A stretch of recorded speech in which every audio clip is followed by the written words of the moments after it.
여러분들 삶 속에 주님을 향한 찬양이 끊이지 않는 그런 삶이 되시기를 축복합니다. 네. 여러분 혹시 매년 3월 넷째 금요일이 무슨 날인지 아시나요? 3월달 넷째 주 금요일. 모르겠어요? 예, 물으셔도 돼요.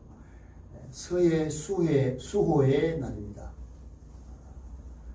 지난 2016년부터 3월 넷째 주 금요일을 서해 수호의 날로 지정을 해서 기념식을 하고 행사를 하는 그런 날인데, 이 서해 수호의 날이 우리 아픔을 주었던 제2연평해전 2002년 6월 29일 2002 월드컵이 한창이었던데, 이때 연평해전이 있었죠. 그것과 천안함 피격 사건 2010년 3월 26일, 그리고 연평도 호격전 그해 11월 23일, 이 세 사건을 통해서 부상을 입고 또 사상한 전사자 55명을 서해 수호 55영웅으로 추앙을 하면서 그들의 희생, 그들의 헌신을 기리는 그런 날인데, 지난 금요일에도 제9회 서해 수호의 날 기념 행사를 하는 것을 뉴스를 통해서 접했습니다. 행사 중에 천안함 비극 사건 당시 전사한 고 김태석 원사의 셋째 딸 김혜범 양이 대학생이 되었어요. 그래서 아빠에게 쓴 편지를 낭독을 하는데 참석한 많은 분들의 눈시울을 붉히게 했어요. 저도 보니까 아마 김태석 원사의 나이가 저보다 적든지 거의 비슷한 것 같아요. 그래서 한 부모의 입장에서 그 편지를 읽는 모습을 보고 눈시울이 붉어지는, 그래서 참 가슴이 먹먹한 그런 감정을 느꼈는데, 피격 당시 나이가 5살이었어요. 막내딸. 근데 이제 대학생이 되어가지고 그렇게 아버지를 추억을 하면서 편지를 띄워보낸 거예요. 아버지를 그리워하고 또 나라를 지키다가 전사한 그 아버지에 대해서 자랑스러운 마음, 그리고 앞으로 씩씩하게 자랄 것에 대해서 자기를 지켜봐달라는 그런 편지 내용인데, 잠깐 영상을 조금 편집한 내용이 있어서 한번 여러분 보시고 말씀을 나누었으면 좋겠어요. 잠깐 한번 보시기 바랍니다.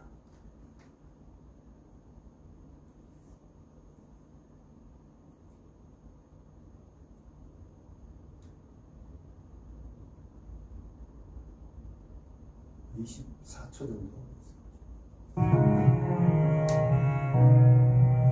해가 빛나는 봄에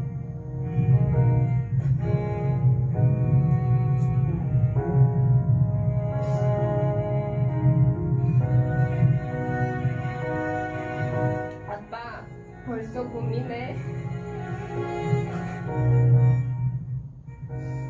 내가 고등학교를 졸업하고 대학생이 되었어. 해가 빛나는 봄이라는 뜻을 가진 아빠의 막내딸 해봄이는 다른 새내기들처럼 가슴 설레고 마음 따뜻해야 하는데 왠지 무겁고 괜히 조금 슬퍼지네. 해나 언니는 아빠처럼 해군이 되겠다고 군사학과로 진학했고, 해강 언니는 벌써 대학교 3학년이야. 6살 흐릿한 기억 속 아빠는 사진 속 기억처럼 나를 미소 짓게 해. 고마워 아빠, 아빠를 자랑스럽게 여길 수 있고 아빠를 존경하는 사람으로 기억되게 해주어서. 이 따뜻한 봄에 아빠와 함께 활짝 피어날 테니 날 꼭 지켜봐줘. 아빠의 젊고 멋진 인생 닮은 자랑스러운 아빠의 막내딸이 춤추듯 고백할게. 잘하고 있고 또 앞으로도 잘 해낼 거니까 너무 걱정은 하지마. 아빠가 내게 아주 커다란 힘이라는 거 꼭 알았으면 좋겠어. 아빠 사랑해요 아빠. 아빠의 막내딸 김혜봉 되게.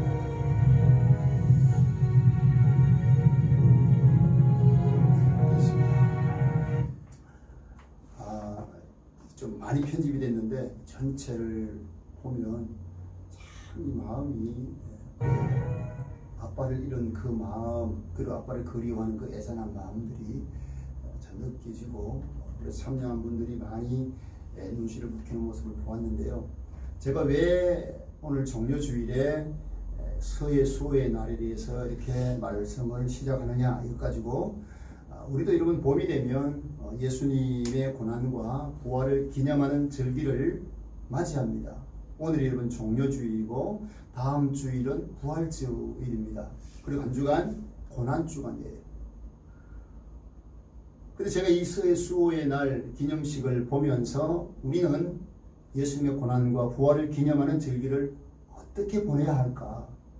그 예수님의 희생과 사랑에 대해 어떤 마음을 가지고 우리가 이 예수님의 부활과 예수님의 고난을 기념해야 할까?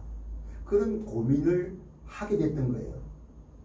여러분, 한나라를 지킨 영웅들의 희생과 헌신을 기리는 행사에 참석한 많은 사람들, 그들이 그 전사한 영웅들 또 부상자들을 생각하면서 그 눈수위를 붉히면서 그들을 기념하는 모습, 그 모습과 나를 사랑하사 나를 위해 십자가에 죽으시고 그 죽음을 이기시고 부활하신 예수님께서 우리에게 영원한 생명을 손에 쥐어주신 그분의 그 은혜에 감사하고 감격하고 잊지 않는 그런 기념을 해야 되지 않을까. 늘 여러분 1년 365일 사실 예수님의 십자가와 예수님의 부활에 대해서 감사해야 되지만 이 고난주간이라도 여러분 우리가 그 예수님에 대한 어떤 은혜에 감사하는 마음을 또 삶으로 표현하고 예배로 표현하고 그래야 되지 않을까, 그런 생각을 하게 된 겁니다. 여러분, 종려주일 예수님께서 십자가를 지시기 위해서 예루살렘 성으로 올라가신 날이죠. 백성들은 그 예수님을 향해서 환호했습니다. 왜? 임금, 왕으로 오신 예수님에 대한 기대감 때문이었어요. 그래서 종려나무 가지를 꺾어가지고 막 흔들면서 호산나 호산나, 지금 우리를 구원하소서 구원하소서 외쳤던 거죠. 정치적인 왕으로, 메시아로 예수님을 환영했던 거예요. 그런데요, 며칠이 지나지 않았어요. 불과 4일, 5일도 안 돼서 예수님을 십자가에 못 박으라고 외치던 그 무리들 돌변을 한 거죠. 그렇게 지지하다가 따르다가 매몰차게 돌아서서 예수님을 십자가에 못 박으라고 외치던 그들의 모습을 보면서 여러분 무엇을 할 수 있습니까?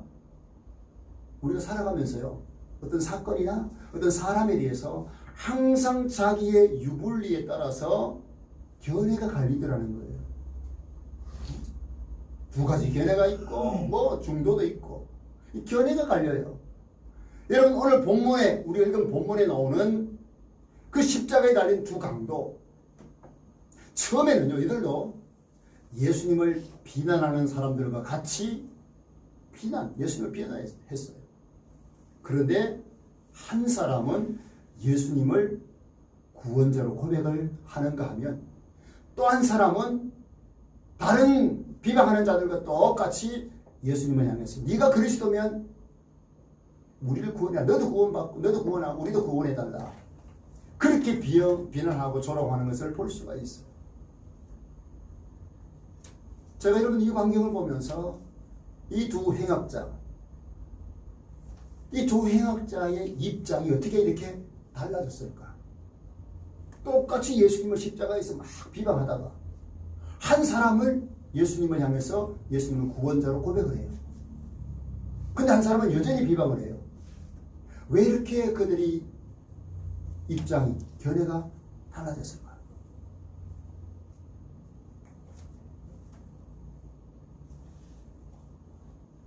저는 이 수의 날을 기념식에 참여해서 참석을 해서 그날을 잊지 못하고, 아니 1년 내내 잊지 못했던 유가족처럼 우리는 예수님에 대한, 십자가의 예수님에 대한 어떤 입장이어야 될까? 두 행악자가 십자가 똑같이 달렸잖아요. 저는 두 행악자를 오늘날 저와 여러분에게 그대로 대입을 시켜야 되지 않을까? 내가 예수님과 함께 십자가에 못 박혀서 그 십자가에 못 박힌 예수님을 눈앞에서 같이 고통을 느끼면서 같이 죽어가는 입장에서 예수님을 바라봐야 되지 않을까?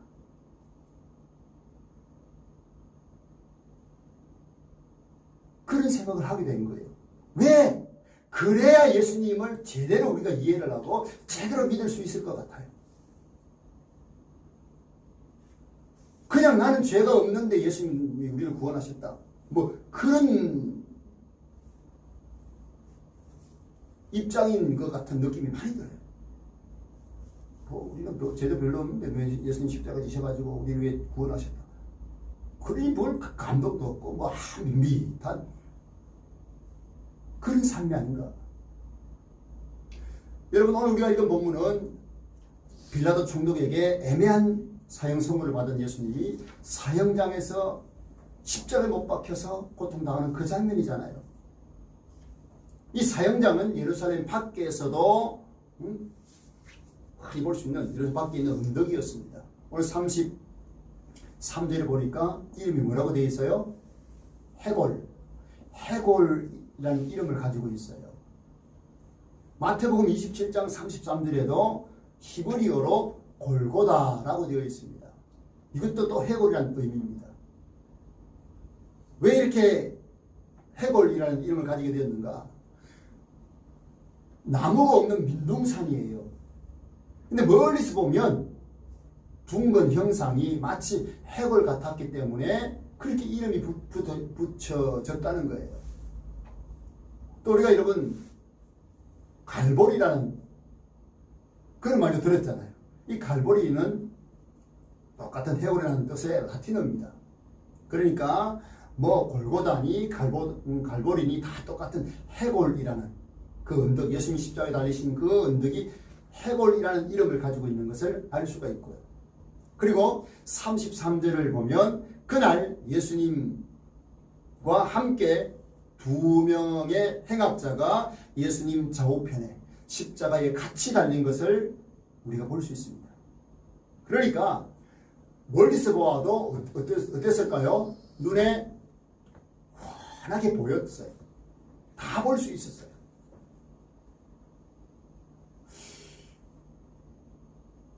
예수님은 사실 죄가 없는 분이셨잖아요. 근데 그 행악자들은 그 당시 아마 유명한 그런 행악자, 강도들이었던 것 같아요. 그들과 예수님을 딱 십자가에 못 박은 그 장면을 한번 상상을 해보세요. 그 모습이 우리에게 어떤 메시지를 던져줄까요? 오늘 우리가 읽은 본문의 말씀이 우리에게 어떤 메시지를 던져주나요? 예수님은 우리 모든 인류에게 구원의 갈림길이 된다는 사실을 우리가 알 수가 있어요. 오늘 본문에 나오는 두 행악자는요, 교회 전설에 의하면 다이스마스와 가이스마스라고 하는 사람이라 그래요. 사촌인데 가까운 친척, 뭐 사촌인지 뭐 하여튼 친척이었어요. 한 동네 살면서 가까이 지냈다는 거죠.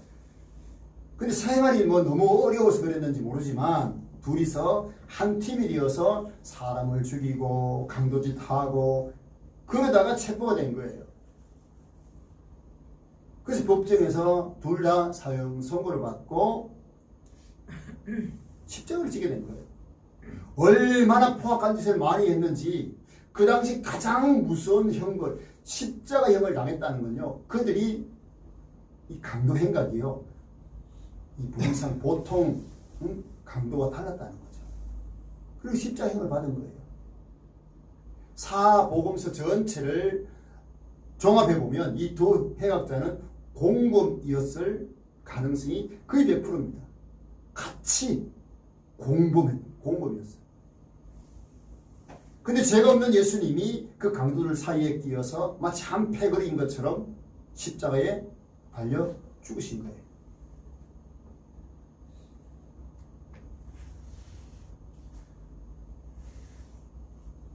이사야 선지자는요, 이 모습에 대해서 이미 600~700년 전에 예언을 했어요. 이사야 53장 12절에 범죄자 중 하나로 헤아림을 받았습니다. 예수님이 범죄자들과 같이 십자가에 달리심으로 범죄자 취급을 당하셨다는 거예요. 그 이사야의 예언이 그대로 성취가 된 거죠.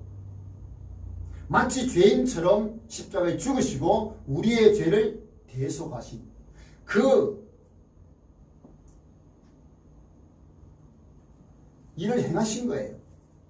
여러분, 예수님은 구세주로서 한가운데 계시면서 두 사람을 갈라놓고 있습니다. 믿는 자와 믿지 않는 자, 천국 백성과 지옥 백성, 영생과 영벌로 딱 나누시는 것을 오늘 본문을 통해서 볼 수가 있어요. 여러분, 우리 인류가 여러분 황인종도 있고 백인종도 있고 그런 것처럼 예수님을 믿는 사람이 있는가 하면 믿지 않는 사람도 있지 않습니까? 그래서 여러분, 요한복음 3장 17절 18절에서는 이렇게 말씀을 해요. 하나님이 그 아들을 세상에 보내신 것은 세상을 심판하려 하심이 아니요 그로 말미암아 세상이 구원을 받게 하려 하심이라. 그를 믿는 자는 심판을 받지 아니하는 것이요 믿지 아니하는 자는 하나님의 독생자의 이름을 믿지 아니하므로 벌써 심판을 받은 것이다. 여러분, 예수님을 믿지 않는 것은 벌써 심판을 받은 것이다 라고 말씀을 해요. 왜 그렇습니까? 모든 인간은 죄로 말미암아 영원히 죽게 되어 있어요. 그런 가운데 예수님을 믿으면 영생을 얻을 수 있는 그 복음을 거부하고 받아들이지 않는 거죠. 그럼 이미 심판을 받은 거나 다름없다, 그렇게 말씀하시는 거예요. 그래서 예수님이 영생과 영벌의 갈림길이 되신다는 것을 보여주는 거죠. 여러분, 성경에는 영적인 이상가족, 여러분, 이상가족들이 얼마나 여러분 마음 아픕니까? 살아있으면서 떨어져가지고 생존하고 있는지도 모른 채 막 그렇게 떨어져 살아가는 이상가족들 마음 아프잖아요. 근데 영적 이상가족은 어떨까요?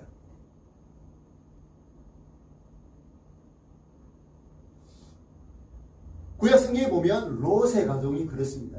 영적 이상가족이 되어버렸어요. 소돔성이 유황불로 하나님 심판하시게 되었다는 그 경고의 메시지를 들었지만 가족들의 반응이 각기 다 달랐어요. 두 딸은 아버지 롯을 따라서 나왔지만 사위들은 농담으로 여겼다는 거예요. 하나님의 경고의 메시지를 농담으로 여긴 거예요.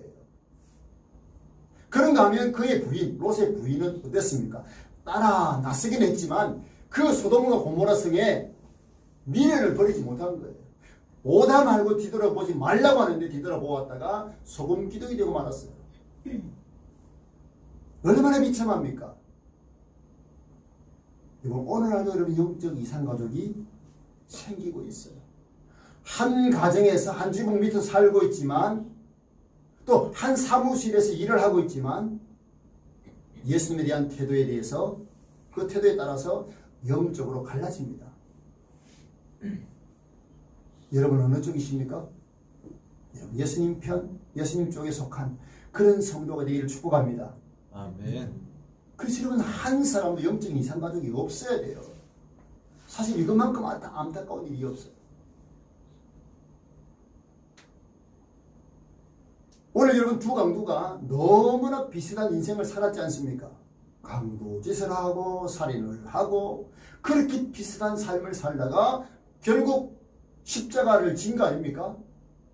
그런데 그 십자가에서 예수님을 통해서 인생이 나누어진 거죠. 갈라진 거죠. 한 사람은 마지막 순간에 예수님을 나의 구원자로 받아들이고 고백함으로 예수님을 믿게 된 거예요. 여러분 어떻게 그 한편 강도가 예수님을 믿을 수 있었다고 보십니까? 나와 같이 십자가에서 피를 흘리며 죽어가는 그 예수님을 향해서 나의 주 나의 하나님이라고 어떻게 믿을 수 있을까요? 히트 좀 낮춰주세요.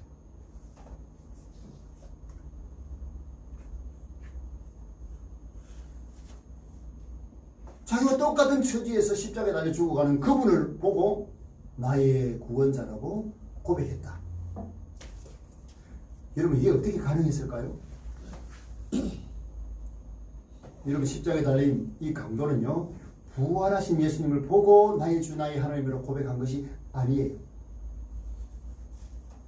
십자가에서 기적을 베푸셔서 못 박힌 손과 발에 있는 상처가 다 나았기 때문에 그렇게 예수님을 나의 주 나의 하나님으로 고백한 것도 아니었어요. 예수님께서 여러분 공생의 기간에 수많은 이적들을 행하셨잖아요. 근데 십자가에서는요 아무런 이적을 행하지 않으셨어요. 그런데 이 강도는 자기 옆에서 같이 십자가에 달려있는 예수님을 보고 그 무엇을 보고 예수님 당신의 나라에 임할 때 나를 기억해 주십시오. 그렇게 고백할 수 있었을까요? 저는 오늘 본문을 보면서 놀라운 사실을 발견을 합니다. 깨닫습니다. 그게 뭐냐? 십자가에 달린 강도, 그 강도가 자기 옆에서 십자가에 달려 돌아가신 예수님을 나의 주, 나의 하나님이라고 고백했다면 그 예수님은 진짜라는 거죠. 한번 생각해 보세요. 강도 똑같이 십자가에 달려 죽는 그 강도의 입장에서 십자가에 죽는 그 예수님을 놓고 나의 주 나의 하나님이다. 이 고백은요 다른 사람의 고백과 다르죠. 그렇잖아요. 그 강도의 고백 죽어가는 사람이 뭐 미쳤을까요? 그래서 그렇게 고백했을까요? 그게 아니거든요. 한편 강도는 여전히 예수님을 비방했어요. 비난해요. 네가 메시아면 우리도 구원하고 너도 구원하고 우리도 좀 구원해라. 똑같이 그다음 거기에 여러분 이 관리들도 그랬고 군인들도 예수님을 비방했잖아요.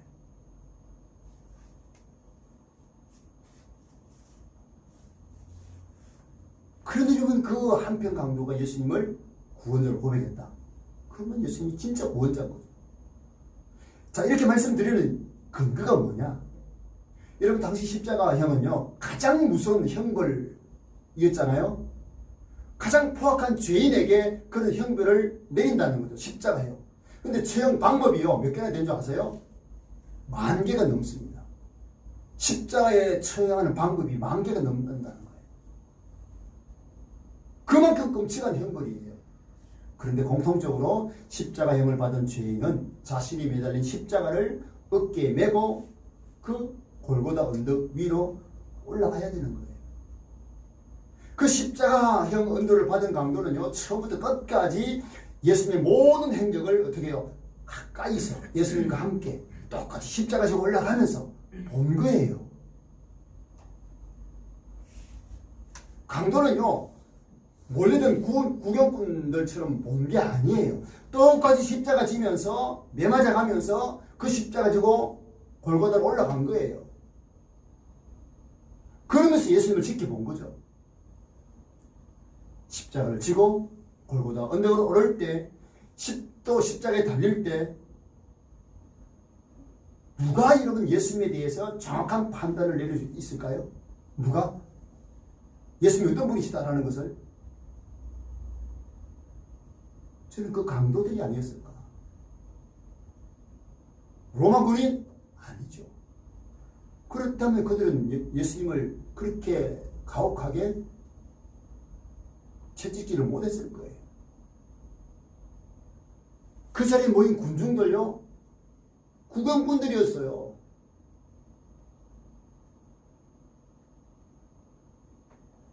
그러니 같이 십자가에 달린 그 강도들이야말로 예수님을 가장 정확하게 알 수 있는 입장이었다. 그렇지 않을까요?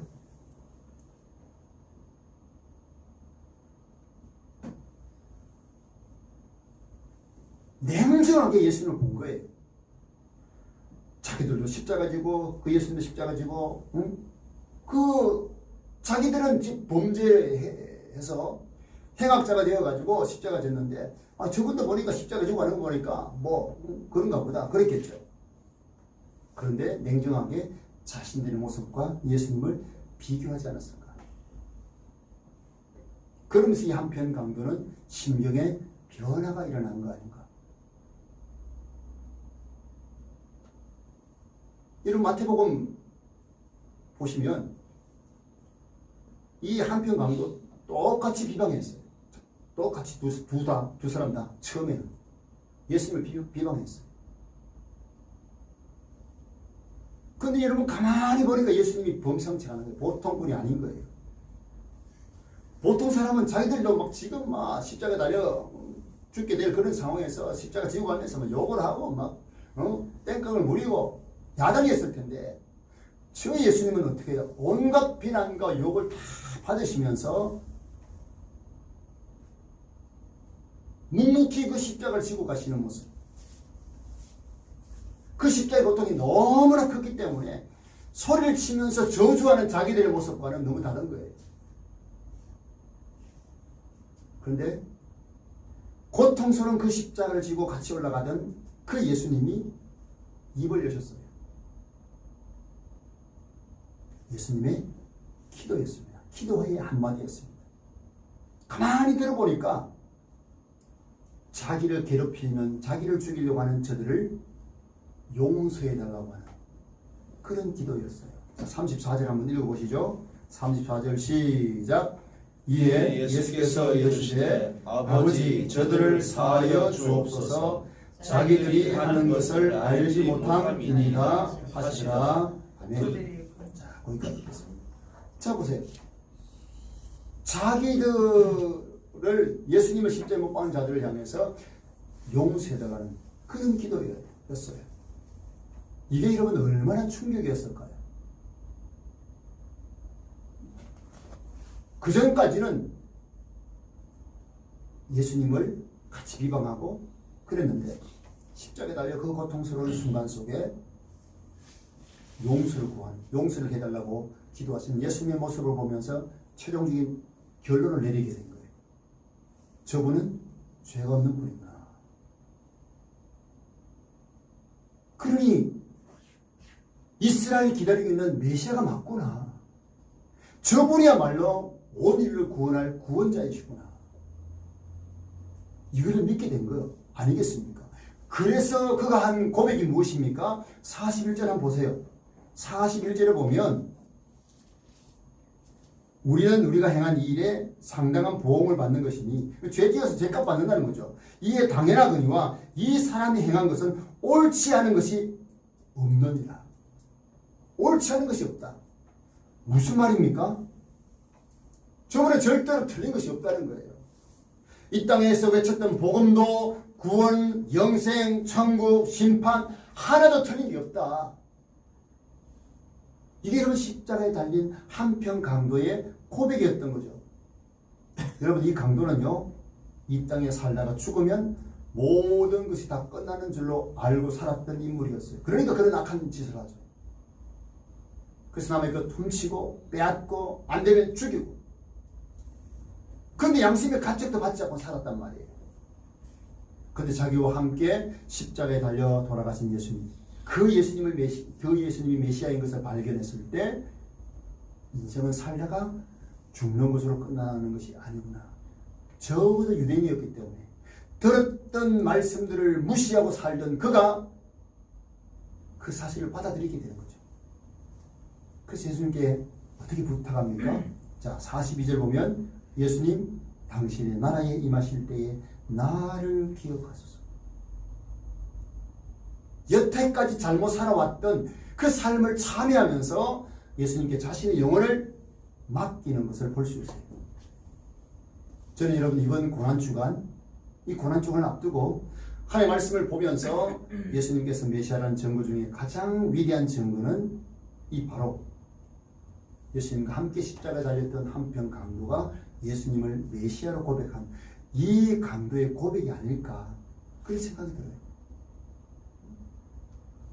여러분 이 강도 예수님 따라다닌 적이 없어요. 한 번도 없어요. 예수님을 믿으려고 준비한 인물도 아니었어요. 천국이나 뭐 영생이나 구원, 믿음 알려고도 하지 않았던 인물이에요. 그렇다고 예수님께서 이 강도 앞에서 뭐 기적을 행하신 것도 아니고 병을 고친 것도 아니고요. 그리고 부활하신 몸을 보여주신 것도 아니고 그럼에도 불구하고 맥없이 돌아가시는 예수님의 모습을 보면서 자기 영혼을 맡기면서 고백한 거예요. 메시아로 믿게 된 거예요. 저는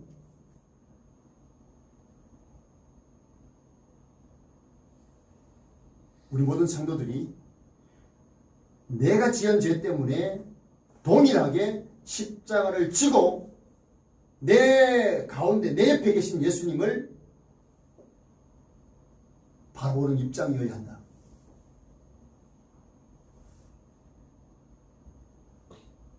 이게 여러분 우리에게 정확한 우리의 형편이 아닌가. 나는 아니다. 한번 손들어 보세요.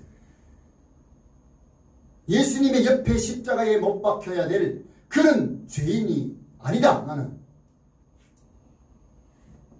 손들어 보세요. 저는 다 맞다고 생각합니다. 아니라고 부인하는 사람도 다 맞아요. 특별히 우리 성도들은 그런 입장에서 예수님을 보셔야. 그래서 십자가에서 같이 십자가에 매달려서 예수님을 바라보는, 십자가 예수님을 바라보는 그런 입장이어야 하지 않을까.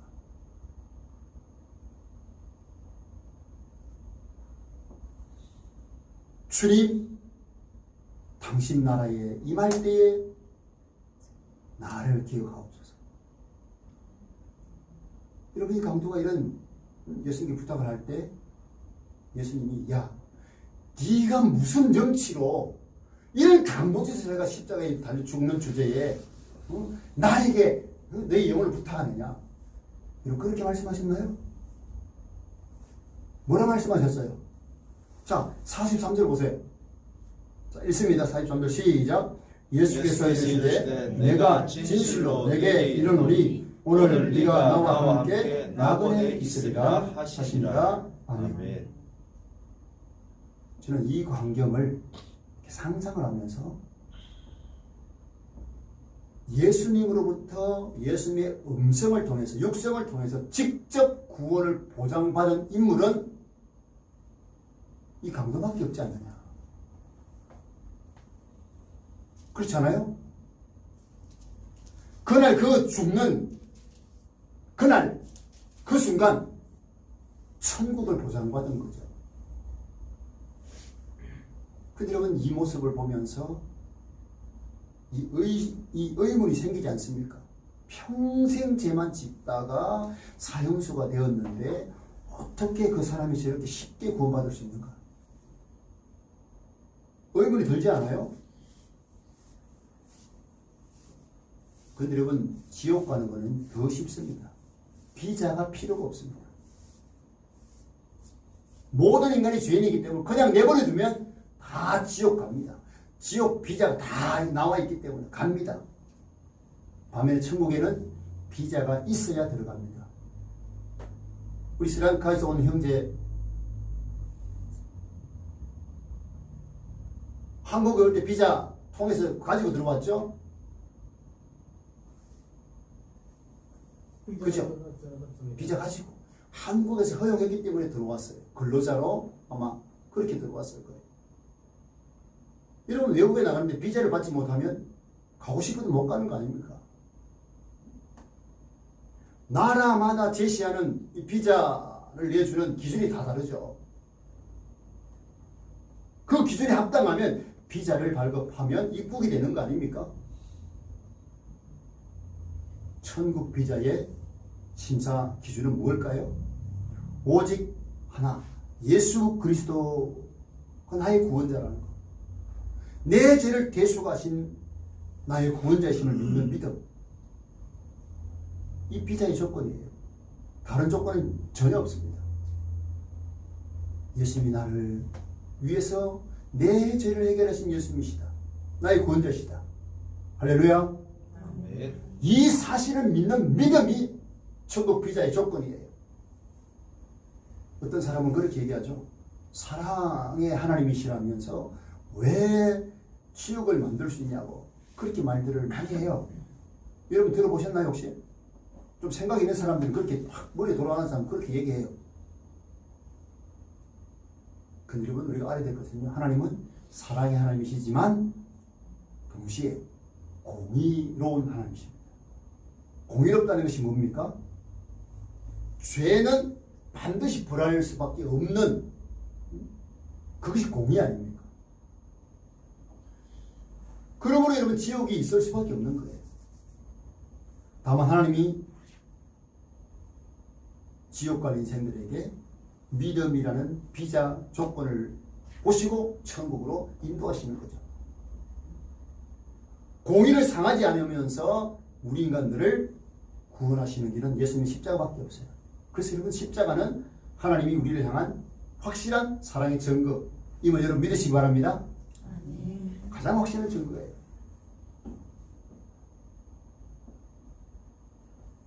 여러분 강도가 구원받고 천국 들어간 것은요.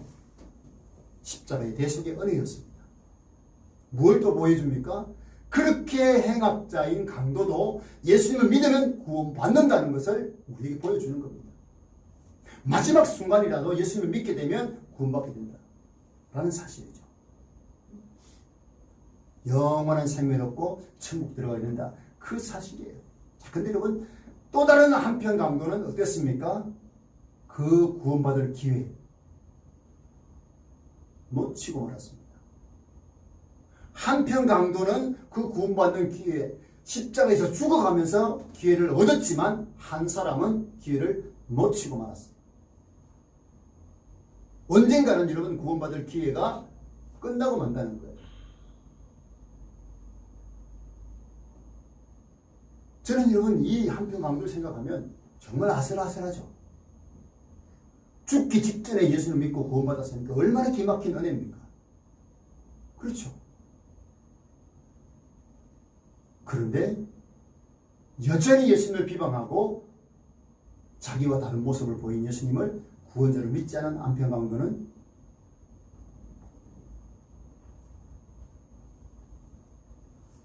구원받지 못하는 그런 처지가 되고 만 거 아닙니까? 그러니까 여러분 기회를 놓쳤다는 거예요. 여러분 기회를 놓치는 것만큼 안타까운 일이 없는 거 아닙니까? 제가 어릴 때 아웅산, 버마, 지금은 미얀마라고 그러죠. 미얀마 폭발 사건이 있었어요. 아마 아시는 분은 아실 거예요. 꽤나 오래된 사건인데. 여러분 그 당시에 우리나라의 과학기술처 장관이었던 그리고 한국 헤비타트 운동의 대표로 수고하셨던 정건모 박사가 계셔요. 이 정건모 박사님이 신실한 크리스찬인데 막 자기 친구를 전도하고 싶으면 막 꿀죽 같은 거예요. 막 기회를 보다가 그 기회를 잃어버렸다는 그런 감정이 실린 것을 보았어요. 버마 그 아웅산 폭파 사건 때 자기 그 친구 수석 비서관이었어요. 대통령. 거기 갔다가 그 죽음한 거예요. 그 슬픈 기사를 접한 거예요. 나중을 미뤘다가 어떻게 됐어요? 가슴을 치게 되었다는 거죠. 여러분 인생 긴 것 같아도 기회는 항상 있는 것이 아니에요. 여러분 축구 경기를 보든지 보시면요. 한 번 주어진 기회를 살려서 이기느냐 지느냐 결정되는 경우들이 많아요. 기회를 놓치면 끝이에요. 운동 경기에도 여러분 기회를 놓치면 승리할 수 없는데 우리 인생은 더 어렵습니다. 마감 시간이 정해져 있지 않습니다. 끝나는 시간이 정해져 있잖아요. 언제가 될지 몰라요. 그래서 여러분 영국의 어느 공동묘지의 한 무덤에 이런 비문이 적혀 있다고 그래요. 한번 들어보세요. 친구여, 잠시 이곳에 발을 멈추었다가 지나가시오. 나도 전에는 지금의 당신처럼 웃으면서 그 자리에 서 있었다오. 당신도 머지않아 나처럼 이곳에 묻히게 될 것이요. 그러니 친구여, 가서 나를 따를 준비나 하시오. 참 꽤나 의미심장한 그런 비문 아닙니까? 자, 그런데 어떤 직구된 사람이 그 비문 옆에 이런 말을 덧붙여 놓았다는 거예요. 친구여, 나는 당신이 어느 길로 갔는지 알 수 없기 때문에 당신을 따를 의사가 전혀 없소이다. 천국 갔는지 지옥 갔는지 모르기 때문에 당신 따를 의사가 없다. 그 얘기 아닙니까? 근데 여러분 분명한 것은 무엇입니까? 사람은 마지막에 온다는 거죠. 여러분 예수님의 십자가는 우리를 천국으로 이끄는 길인 줄 믿습니다. 그 길에 들어서게 된 한편 강도, 동일하게 예수님과 십자가 졌던 그 한편 강도, 예수님의 모습을 보고 예수님을 구원자로 믿게 되었습니다. 예수 믿는 은혜, 예수님만이 우리를 살릴 수가 있습니다. 여러분 제가 고등학교 때 자취생활을 했어요. 그 당시는 연탄난로를 뗐어요. 그러니까 연탄을 피워서 매일 한두 번씩 갈아줘야 되죠. 근데 그 당시는 뉴스에 가끔씩 무슨 뉴스들이 나옵니까? 연탄 가스에 중독되어서 사망자들이 많이 생겼어요. 저도 연탄 가스 한번 마신 적이 있어가지고 많이 마시지는 않고 다행히 적당하게 마셔가지고 살아있는데 너무 힘들더라고요. 근데 여러분 심각한 이 연탄 가스 중독이 되면 어떻게 해야 되느냐? 연탄 가스에 중독이 되면요, 산소 탱크가 구비된 종합병원에 급히 가지 않으면 가능성이 없다는 겁니다. 그냥 병원에 달려갔어요. 산소 공급이 되지 않는 산소 탱크를 준비하지 않은 병원에 가면 아무 소용이 없어요. 산소 탱크가 있는 병원에 가야 살릴 수 있다는 거예요.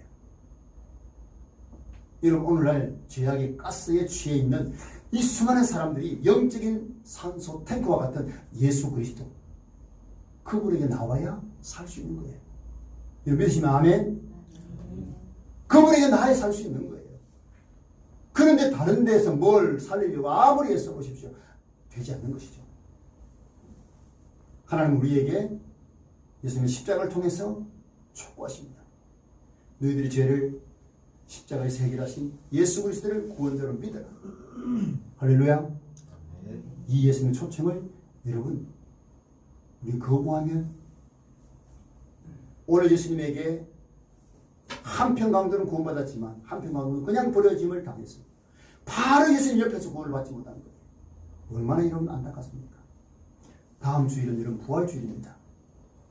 부활주일이 되면 예수님 부활을 기념하면서 여러분에게 구운 계란을 올해도 여러분 나눠드릴 겁니다. 여러분도 드시고 또 그 받은 거 가지고요, 내가 전도할 대상자, 그들에게 작은 거, 큰 거 좀 부담스러워합니다. 작은 거지만 여러분 나눠주면서 예수님을 전하십시오. 아멘이십니까? 예수님을 전하셔야 돼요. 할 말 없으면 예수님 부활하셨다는 소식만 전해야 돼요.